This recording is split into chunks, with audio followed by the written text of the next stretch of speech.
The Lion, the Witch, and the Wardrobe, written by C.S. Lewis. The Chronicles of Narnia. Open the door and enter a new world.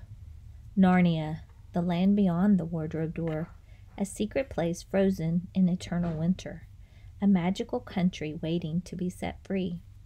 Lucy is the first to find the secret of the wardrobe in the professor's mysterious old house. At first, her brothers and sisters don't believe her when she tells them of her visit to the land of Narnia. But soon Edmund, then Peter and Susan, step through the wardrobe themselves. In Narnia, they find a country buried under the evil enchantment of the White Witch. When they meet the great lion, Aslan, they realize they've been called to a great adventure and bravely join the battle to free Narnia from the witch's sinister spell. The Chronicles of Narnia by C.S. Lewis, Book 2, The Lion, the Witch, and the Wardrobe, illustrated in color by Pauline Baynes.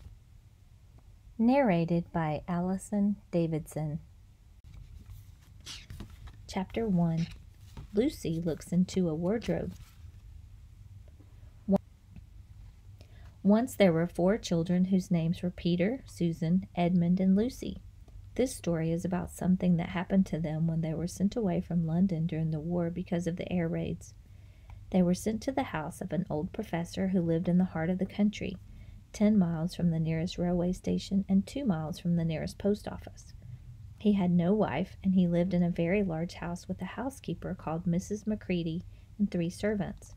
Their names were Ivy, Margaret, and Betty, but they do not come into the story much. He himself was a very old man with shaggy white hair which grew over most of his face as well as on his head, and they liked him almost at once. But on the first evening when he came out to meet them at the front door, he was so odd-looking that Lucy, who was the youngest, was a little afraid of him. And Edmund, who was the next youngest, wanted to laugh and had to keep on pretending he was blowing his nose to hide it. As soon as they had said good night to the professor and gone upstairs on the first night, the boys came into the girls' room and they all talked it over. "We've fallen on our feet, and no mistake," said Peter. "This is going to be perfectly splendid. That old chap will let us do anything we like." "I think he's an old dear," said Susan. "Oh, come off it," said Edmund, who was tired and pretending not to be tired, which always made him bad-tempered. "Don't go on talking like that." "Like what?" said Susan. "And anyway, it's time you were in bed." "Trying to talk like mother," said Edmund. "And who are you to say when I'm to go to bed? Go to bed yourself." "Hadn't we all better go to bed?" said Lucy. "There's sure to be a row if we're heard talking here." "No, there won't," said Peter. "I tell you, this is the sort of house where no one's going to mind what we do. Anyway, they won't hear us. It's about 10 minutes' walk from here down to the dining room, and any amount of stairs and passages in between." "What's that noise?" said Lucy suddenly. It was a far larger house than she had ever been in before, and the thought of all those long passages and rows of doors leading into empty rooms was beginning to make her feel a little creepy. "It's only a bird, silly," said Edmund. "It's an owl," said Peter. "This is going to be a wonderful place for birds. I shall go to bed now. I say, let's go and explore tomorrow. You might find anything in a place like this. Did you see those mountains as we came along? And the woods? There might be eagles. There might be stags. There'll be hawks." "Badgers," said Lucy. "Foxes," said Edmund. "Rabbits," said Susan. But when next morning came, there was a steady rain falling, so thick that when you looked out the window you could see neither the mountains nor the woods, nor even the stream in the garden. "Of course it would be raining," said Edmund. They had just finished their breakfast with the professor and were upstairs in the room he had set apart for them, a long, low room with 2 windows looking out in one direction and 2 in another. "Do stop grumbling, Ed," said Susan. 10 to 1 it'll clear up in an hour or so, and in the meantime we're pretty well off. There's a wireless and lots of books." "Not for me," said Peter. "I'm going to explore the house." Everyone agreed to this, and this is how the adventures began. It was the sort of house that you never seemed to come to the end of, and it was full of unexpected places. The first few doors they tried led only into spare bedrooms, as everyone had expected that they would, but soon they came to a very long room full of pictures, and they found a suit of armor, and after that was a room all hung with green, with a harp in one of the corners. And then came 3 steps down and 5 steps up, and then a kind of little upstairs hall and a door that led out to a balcony, and then a whole series of rooms that led into each other and were lined with books, most of them very old books, and some bigger than a Bible in a church. And shortly after that they looked into a room that was quite empty except for one big wardrobe, the sort that had the looking-glass in the door. There was nothing else in the room, all except a dead blue bottle on the windowsill. "Nothing there," said Peter, and they all trooped out again, all except Lucy. She stayed behind because she thought it would be worth a while trying the door of the wardrobe, even though she felt almost sure that it would be locked. To her surprise, it opened quite easily, and 2 mothballs dropped out. Looking into the inside, she saw several coats hanging there, mostly long fur coats. There was nothing Lucy liked so much as the smell and feel of fur. She immediately stepped into the wardrobe and got in among the coats and rubbed her face against them, leaving the door open, of course, because she knew that it was very foolish to shut oneself into any wardrobe.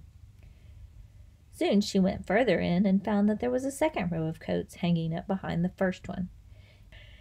It was almost quite dark in there, and she kept her arms stretched out in front of her so as not to bump her face into the back of the wardrobe. She took a step further in, and then 2 or 3 steps, always expecting to feel woodwork against the tips of her fingers, but she could not feel it. "This must be simply enormous wardrobe," thought Lucy, going still further in and pushing the soft folds of the coats aside to make room for her. Then she noticed that there was something crunching under her feet.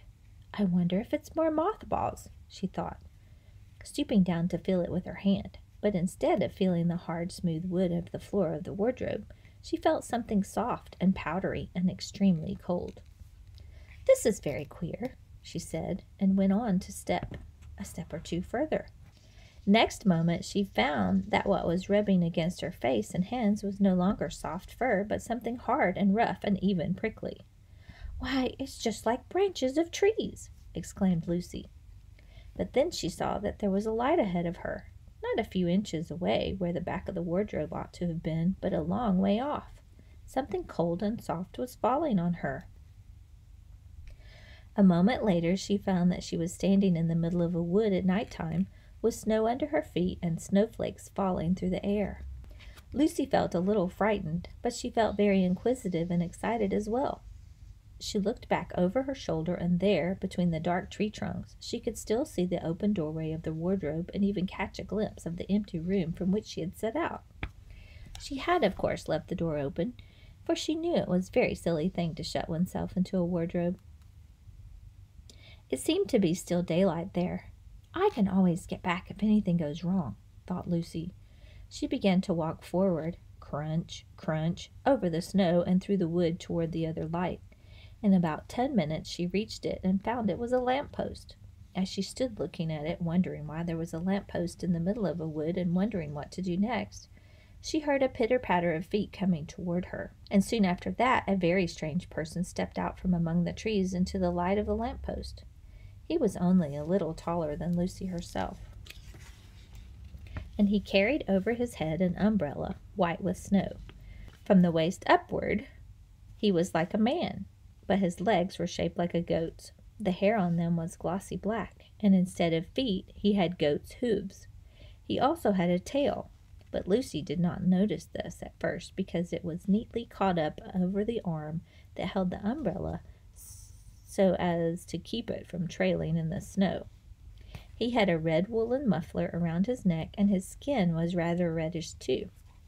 He had a strange but pleasant little face, with short pointed beard and curly hair, and out of the hair there stuck 2 horns, one on each side of his forehead.